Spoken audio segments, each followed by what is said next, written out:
A nova realidade do trabalho. Como se preparar para as mudanças de mercado? Temos uma enxurrada, uma avalanche de novidades envolvendo o mundo produtivo, a questão do trabalho, principalmente impulsionado pelas inteligências artificiais. Muitas profissões serão impactadas e você, como fica nessa história? É sobre isso que vamos falar aqui nesse vídeo, mas como você já sabe, só se você ficar até o final. Eu sou o Thierry, você está no meu canal, aproveita, deixa o seu gostei. Somos um canal em crescimento, então por isso o seu engajamento, a sua curtida, o seu comentário é muito importante para que o algoritmo identifique. Estamos fazendo um bom trabalho em trazer um conteúdo aqui legal e produtivo para você. Então, se inscreve no canal, ativa o sininho das notificações e deixa o seu gostei e bora para o conteúdo desse vídeo. E o que de fato está acontecendo no mercado de trabalho? E aqui é interessante a gente olhar alguns conceitos, que têm criado quase que novos nichos e segmentos dentro do mercado de trabalho. Profissões que nem se passava na cabeça das pessoas e agora estão sendo muito lucrativas, e outras que já estavam por décadas consolidadas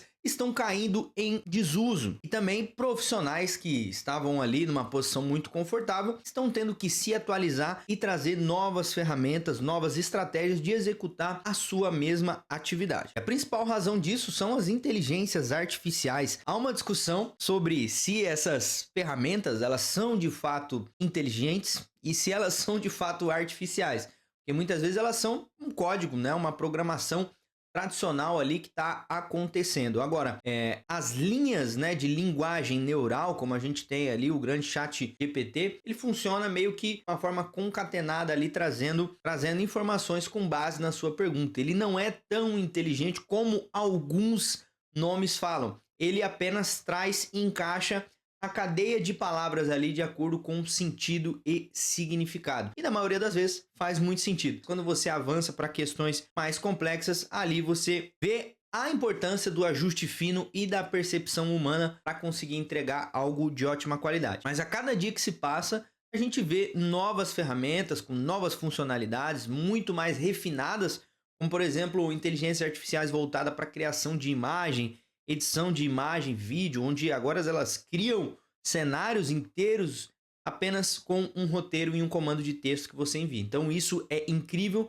e transforma muito ali indústrias como design, como a própria programação e profissionais que antes eram hipervalorizados. Não que agora eles simplesmente serão descartados, mas agora eles precisam se adequar e precisam potencializar a sua entrega, provavelmente usando a inteligência artificial e trazendo ali aumentando a sua capacidade produtiva. Um ponto que eu vou comentar aqui que é a chamada gig, ou gig economy, e é basicamente a relação de trabalho sob demanda. Então aqui a gente tem inclusive empresas como Uber, como 99, empresas ali, você consegue acessar um prestador de serviço, um transporte, um delivery, uma entrega, simplesmente por demanda. Você não precisa mais, por exemplo, se você tem uma loja, não muito tempo atrás, vamos colocar aqui, por exemplo, algo ali em torno dos seus 15 anos, talvez, você precisava contratar e ter um entregador fixo da sua loja. Você tinha uma relação de trabalho contratual ali com ele para que ele pudesse fazer as suas entregas. Talvez você precisasse ainda dar a moto, dar o carro, o instrumento de trabalho para ele e ter ele provavelmente ali numa CLT para poder trabalhar para você. Agora não. Agora hoje você simplesmente pode pegar o seu celular e enviar por meio de um Uber Flash, dependendo do tamanho desse item que você vai enviar. Então, a gig economy é algo que potencializa também, facilitando pessoas a conseguirem trabalho sem necessariamente ter uma relação fixa com uma empresa. Um terceiro ponto que eu quero trazer aqui também é o crescimento do trabalho remoto, e um movimento muito engraçado, muito interessante que estamos vivendo agora. Durante a pandemia, o trabalho remoto ele entrou em ascensão, onde as empresas precisaram se adequar. Não era muito necessário ter um escritório, ter um ponto físico para a sua operação funcionar. Dependendo, em caso de trabalhos administrativos, por exemplo, o pessoal estava em casa trabalhando, executando o mesmo trabalho e pela questão da pandemia acabou funcionando ali durante um período. Mas agora a gente vê justamente o efeito reverso, onde as empresas estão cobrando seus funcionários, inclusive demitindo aqueles que não querem voltar ao escritório para retornar retornar com a sua operação tradicional dentro do escritório. Esse é um movimento muito interessante. Algumas profissões se adequaram e se integraram a trabalhar dessa forma, trabalhar em casa, um custo mais leve, o pessoal tem uma qualidade de vida em casa. Agora, muitas outras empresas, principalmente as empresas maiores, né, e já consolidadas, estão com esse movimento de voltar ao presencial. Mas é algo que não tem como voltar atrás 100%. Não dá para simplesmente você passar uma borracha e colocar todo mundo no escritorinho de terno e gravata como era há talvez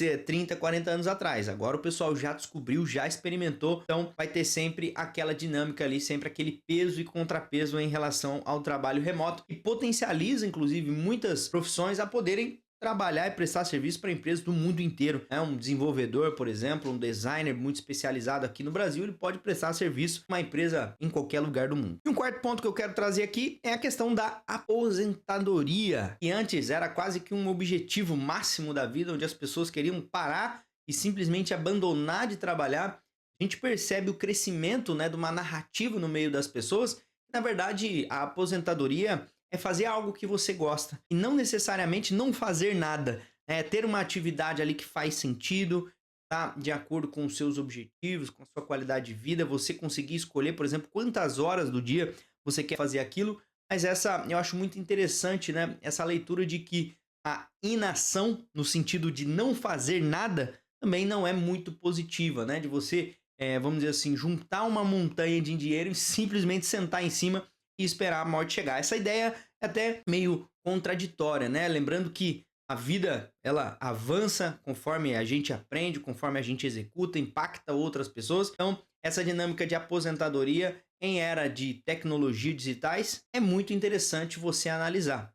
Isso faz com que as pessoas continuem durante mais e mais anos no mercado de trabalho. É claro, uma coisa não exclui a outra. Então você ainda tem aquela linha tradicional. Hoje eu tive uma reunião com um cliente, inclusive, que é funcionário público. É jovem, ele é muito jovem, mas pela carreira que ele segue, ele menos de 10 anos para poder se aposentar. Então ele já está naquela expectativa, não, vou me aposentar, mas eu não quero parar de trabalhar. Foi isso que ele me falou. Eu quero seguir uma nova carreira, eu quero seguir um novo mercado, explorar algo novo que eu nunca fiz. Então, é muito legal você ter essa dinâmica de como o avanço das tecnologias aumenta a capacidade das pessoas e concede, inclusive, mais possibilidades, mais oportunidades para todo mundo inovar e executar algo novo, seja unicamente para criar renda, para gerar renda, para ser sua renda principal, ou mesmo que ela já resolveu esse problema financeiro na sua vida, ela quer ter uma ocupação, ela quer ter uma atividade, algo que traga uma alegria, uma satisfação em ser executado. Então, eu sou o Thierry, você está no meu canal. Aqui geralmente falamos sobre leilão de imóveis e como você pode investir no mercado imobiliário. Inclusive, é um ótimo mercado e muitas pessoas procuram esse mercado para transição de carreira, tanto para ter uma função como um corretor de imóveis, ao qual eu sou também um corretor de imóveis, ou para comprar e vender imóveis como profissão. O que é muito comum hoje, eu atendo muitas pessoas nesse momento de vida, que é aquela pessoa que ela conseguiu juntar um capital, não está muito satisfeita no que está fazendo hoje, ou quer explorar uma nova possibilidade e quer comprar e vender imóveis como profissão ou até mesmo gerar uma renda passiva por meio de imóveis. Então, o que ela vai fazer? Ela vai comprar imóveis, ela vai se tornar uma especialista em comprar bons imóveis no leilão com muito desconto e colocar esses imóveis para locação no mercado tradicional. Então, essa é uma perspectiva muito interessante envolvendo também a parte da locação. Eu sou o Thierry Mendes, você está no meu canal, se inscreve aqui, ativa o sininho das notificações, deixa o seu gostei, pega esse link e envia para aquele seu amigo que está falando com você sobre imóveis. E eu tenho certeza que a gente se vê no próximo vídeo.